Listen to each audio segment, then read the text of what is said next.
Haleluya, saudaraku yang saya kasihi dalam Tuhan Yesus. Hari ini kita berjumpa lagi saudara dalam ibadah online. Dan hari ini kita akan dengarkan firman Tuhan. Mari kita berdoa terlebih dahulu. Bapa di surga, kami percaya Tuhan hadir di tengah-tengah ibadah kami online ini. Dan setiap jemaat yang mendengarkan, biarlah Tuhan kiranya memberkati dan mengurapi mereka semua ya Tuhan. Dalam nama Yesus kami akan dengar firman-Mu. Haleluya.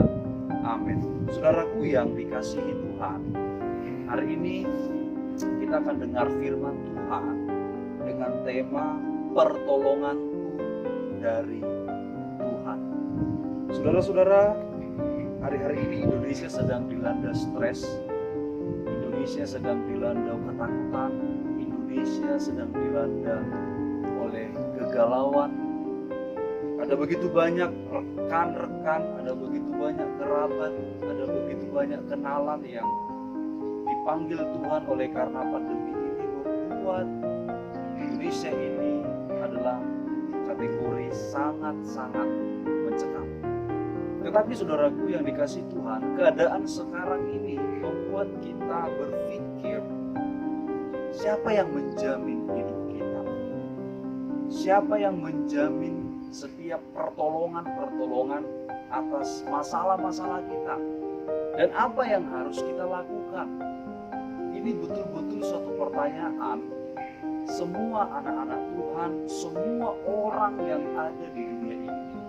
Puji Tuhan saudaraku, ada firman Tuhan yang menerangkan bahwa pertolongan itu datangnya dari Tuhan. Mari kita dengar firman Tuhan. Dalam Mazmur 121 ayat pertama sampai dengan ayat yang ke-8 sebenarnya. Saya akan baca 1 sampai 3 aja. Aku melayangkan mataku ke gunung-gunung. Dari manakah akan datang pertolonganku? Pertolonganku ialah dari Tuhan yang menjadikan langit dan bumi. Ia tak akan membiarkan kakimu goyah, penjagamu tidak akan terlelap. Saudara-saudaraku, ini adalah Mazmur Daud. Ini sampai dengan ayat yang ke-8 kalau kita baca adalah ayat yang sangat mengagumkan. Saudara-saudara, seperti saya katakan tadi, siapa penolong kita? Bagaimana pertolongan ini saudaraku yang dikasihi Tuhan? Dalam ayat yang pertama dikatakan, aku melayangkan mataku ke gunung-gunung, dari manakah akan datang pertolonganku? Sama juga dengan kita saudara, kita tentu bertanya, dari mana datangnya pertolongan? Dari mana datangnya pertolongan untuk masalah yang aku hadapi saat ini? Siapa yang menjamin hidup? Siapa yang menjamin atas setiap permasalahan? Ini adalah sebuah pertanyaan. Ayat pertama ini Bapak Ibu adalah ayat pertanyaan. Dan si pemazmur ini karena dia sudah mengalami pertolongan Tuhan, karena dia sudah mengalami yang menjamin pertolongan hidupnya, maka ayat ini tidak berhenti di sana. Ayat ini saudaraku dalam ayat yang kedua berkata, pertolonganku ialah dari Tuhan yang menjadikan langit dan bumi. Jadi ayat ini berkata saudaraku, pertolonganku dari Tuhan. Jadi siapa yang menjamin kita? Yang menjamin kita adalah Tuhan. Dari mana pertolongan kita? Sumbernya adalah Tuhan. Ayat kedua ini saudara adalah ayat yang sifatnya itu terus berlangsung. Jadi pertolongan Tuhan itu tidak berhenti sampai sekarang saja. Itu terus menerus. Tuhan itu setia untuk menolong saya dan saudara. Nah, kalau kita lihat saudaraku, bagaimanakah pertolongan Tuhan ini? Bagaimana jaminan pertolongan Tuhan ini kepada kita anak-anak Tuhan? Poin yang pertama saudara dalam ayat 3 dan ke-4 berkata begini. Ia tak akan membiarkan kakimu goyah, penjagamu tidak akan terlelap. Dia tidak pernah terlelap. Saudaraku yang dikasih Tuhan, poin yang pertama ayat 3 dan 4 ini saudaraku, kalau saudara baca, sesungguhnya tidak terlelap dan tidak tertidur penjaga Israel. Poin yang pertama, jaminan pertolongan Tuhan kepada kita adalah bahwa Tuhan tidak pernah tertidur, bahwa Tuhan tidak pernah terlelap. Dia selalu hadir, dia selalu ada menolong kita.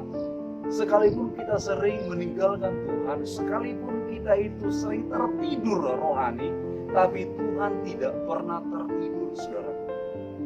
Jadi pertolongan yang pertama ini adalah bahwa Tuhan tidak pernah terlelap. Bapak Ibu saudaraku yang dikasihi Tuhan, Tuhan tidak pernah tertidur menolong engkau. Apapun masalahmu saat ini, apapun persoalanmu saat ini, yakinilah bahwa penolongmu tidak pernah terlelap. Yang kedua saudara, kalau kita lihat ayat ini, dalam ayat yang kelima berkata, Tuhanlah penjagamu, Tuhanlah naunganmu di sebelah tangan kananmu. Tuhan di sebelah tangan kanan. Ayat yang kelima ini saudaraku, jaminan pertolongan Tuhan itu adalah bahwa Tuhan selalu ada di sisi kita. Artinya Tuhan itu selalu mendampingi kita. Ketika kita ada masalah, ketika kita ada persoalan, ketika kita ada segudang masalah, Tuhan selalu ada di sisi kita. Ini adalah jaminan pertolongan Tuhan, Bapak Ibu. Jadi saat ini saudaraku, kalau kita berpikir Tuhan itu tidak pernah lagi memperhatikan saya, itu salah. Kalau kita lihat firman Tuhan ini, dia selalu ada di sisi kita. Yang selanjutnya saya akan bacakan firman Tuhan dalam ayat yang kelima, ayat ke-6 dan ke-7. Demikian firman Tuhan. Matahari tidak menyakiti engkau pada waktu siang atau bulan pada waktu malam. Tuhan akan menjaga engkau terhadap segala kecelakaan. Ia akan menjaga nyawamu. Tuhan akan menjaga keluar masukmu dari sekarang sampai selama-lamanya. Poin yang ketiga adalah bahwa Tuhan adalah penjaga kita. Tuhan menjaga kita keluar masuk rumah. Tuhan menjaga kita dari bayang-bayang maut. Tuhan menjaga kita dari segala keadaan apapun, dan itu selama-lamanya. Puji Tuhan. Jemaat-jemaat Tuhan, pada saat ini dengarkanlah firman Tuhan. Hartamu tidak menjamin untuk bisa menolongmu. Kedudukanmu tidak menjamin untuk bisa menolongmu saat ini, bukan. Tetapi yang bisa menjamin adalah datangnya dari Tuhan. Yang bisa menjaga hidupmu, yang bisa memelihara hidupmu, yang bisa ada selalu bersama-sama dengan engkau adalah Tuhan. Ingat anak-anak Tuhan, jangan pernah andalkan kekuatan kita, jangan pernah andalkan segala apa yang ada pada kita, tetapi mari saat ini bertekuk lutut datang kepada Tuhan, mengakui Dia bahwa Dialah sumber pertolongan kita. Dia menjaga kita dari segala keadaan. Dia ada di sisi kita. Dia selalu ada kapanpun. Dia setia, Bapak Ibu Saudara. Inilah firman Tuhan. Sekali lagi, pertolongan kita datangnya dari Tuhan. Inilah firman Tuhan. Biarlah Tuhan memberkati kita. Terima kasih Tuhan. Firman-Mu begitu dahsyat. Kami menyadari bukan karena kekuatan, bukan karena harta jabatan yang bisa menolong kami Tuhan, tetapi semua semata-mata oleh karena Tuhan Yesus Kristus. Berkati kami yang mendengar dalam nama Yesus, haleluya. Amin.